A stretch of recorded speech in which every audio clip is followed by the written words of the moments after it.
Welcome, fellow adventurers, to a truly spectacular corner of our planet. Today, we're heading to the northern tip of Wisconsin, right to the edge of the mighty Lake Superior. Here, nestled along the Bayfield Peninsula, lies the Apostle Islands National Lake Shore. This isn't just one island. It's a collection of 21 wild, beautiful islands scattered across the cold, clear waters. It's a place where dense green forests meet dramatic red sandstone cliffs. The air here is fresh, the scenery is breathtaking, and a sense of ancient wilderness hangs all around. This is a premier destination for anyone who loves the great outdoors and wants to experience nature in its purest form. Our main mission today is to explore the famous sea caves. These are not your ordinary caves found deep underground. Instead, these incredible formations are carved directly into the mainland cliffs and along the shores of several islands like Devil's Island and Sand Island. Imagine paddling a small kayak right up to these massive, colorful cliffs. You can glide through stunning archways, duck into hidden chambers, and witness firsthand the power of nature. It's an interactive experience, a chance to get up close and personal with geological history. The sound of the water echoing inside the caves is something you will never, ever forget.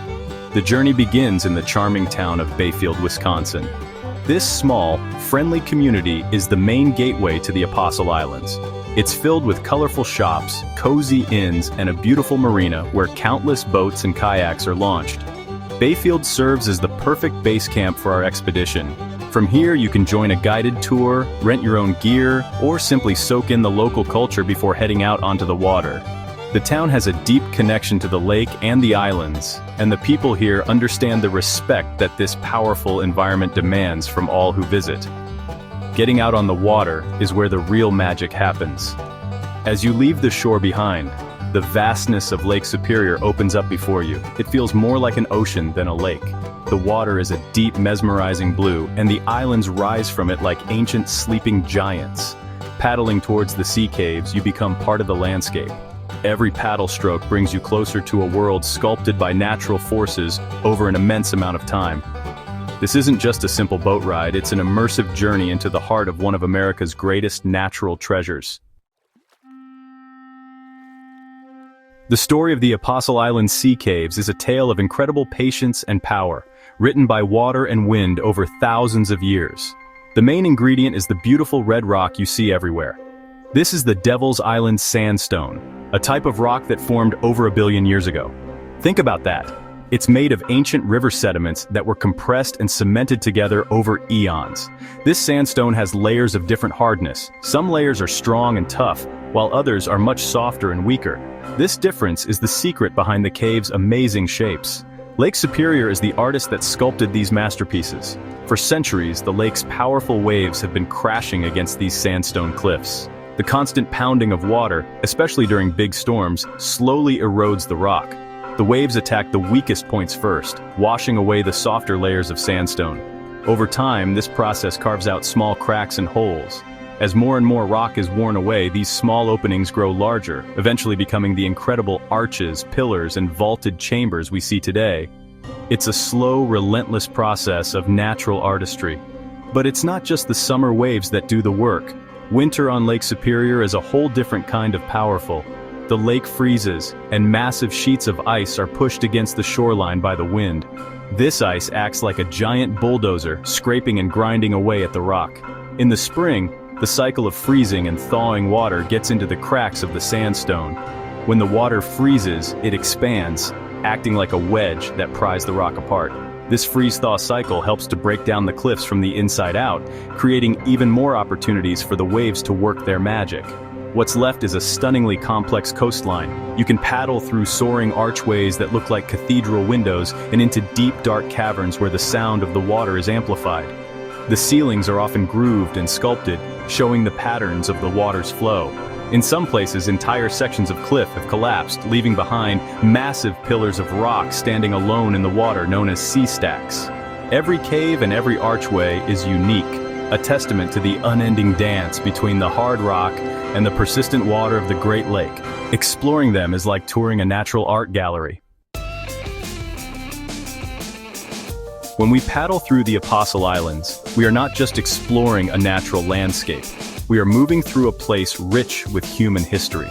Long before European explorers arrived, These islands and the surrounding shores were home to the Ojibwe people, also known as the Anishinaabe. For them, this was a sacred and vital place.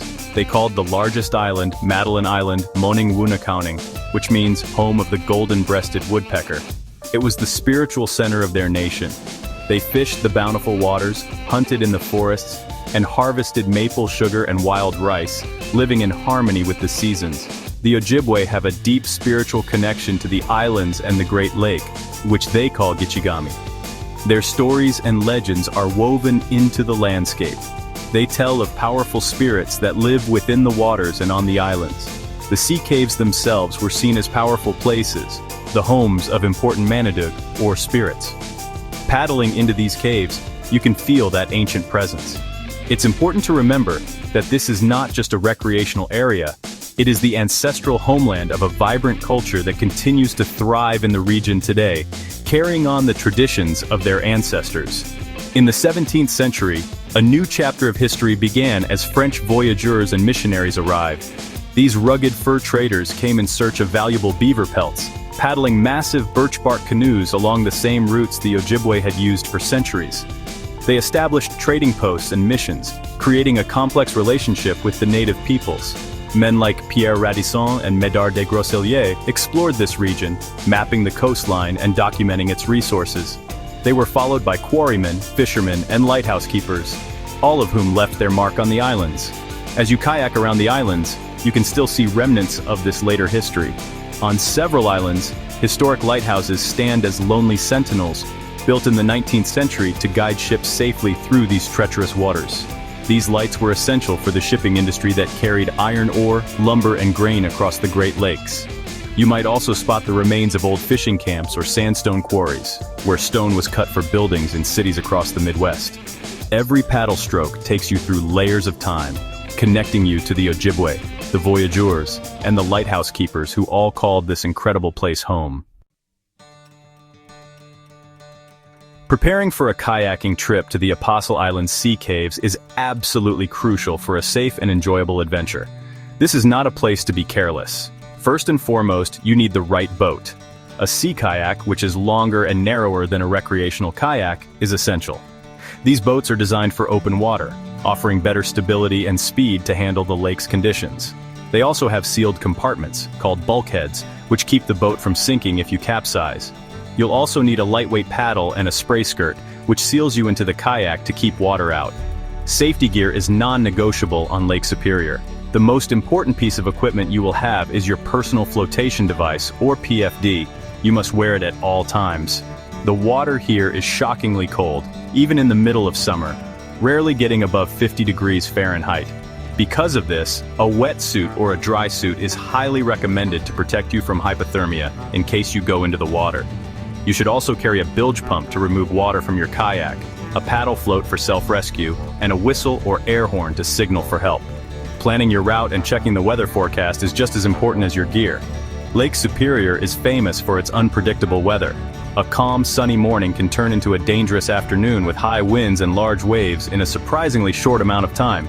Always check the marine forecast before you leave shore, and keep an eye on the sky. Let someone know your float plan, where you are going, and when you expect to return. If you are not an experienced paddler, the best and safest way to see the caves is with a certified local guide who knows the lake inside and out. Exploring the Apostle Islands Sea Caves by kayak is an experience that will stay with you forever. It's a chance to connect with the raw power and beauty of the natural world. Paddling beneath those massive, colorful cliffs, you feel both small and incredibly alive.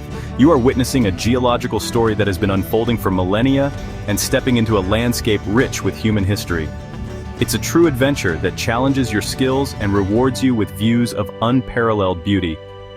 This journey is a powerful reminder of why we must protect these wild and wonderful places for generations to come.